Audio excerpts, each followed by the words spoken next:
So at some point it's too much, and you don't really ever know when you're going to reach that tipping point. And this is what every person I've met who has so-called electro hypersensitivity, which is what they're calling it now, because that name is sort of meant to deflect from the real problem, because they're not saying we're being poisoned. They're just saying we have a problem with ourselves. Maybe we're abnormal. Maybe there's a mutated gene. I've been hearing about that.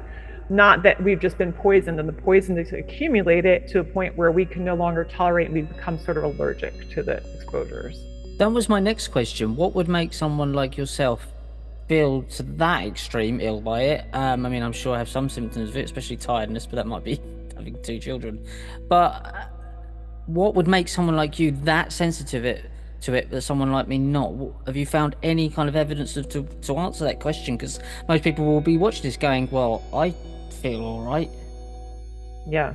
Well, my first question is this, like, do you really? Because I think most people don't feel that good right now, and they might not, if you don't know to link the symptoms of brain fog and fatigue and, migraines and all the things I was having, heart palpitations, chest pains, to that, and insomnia to that, then maybe you're not doing as well as you think. First of all, I want to say that. But secondly, in terms of like actually being that extra sensitive, again, I think it's just going to depend on, I was an early adapter, I want to say that, of the technology. So this is like 20 years later of me using this stuff, right? Plus I'd lived in Europe when they had the towers before we did here, and I lived outside of, next to a tower basically for a while.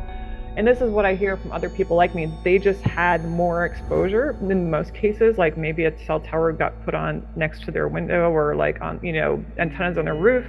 And then they tipped to that point where it was just too much for them.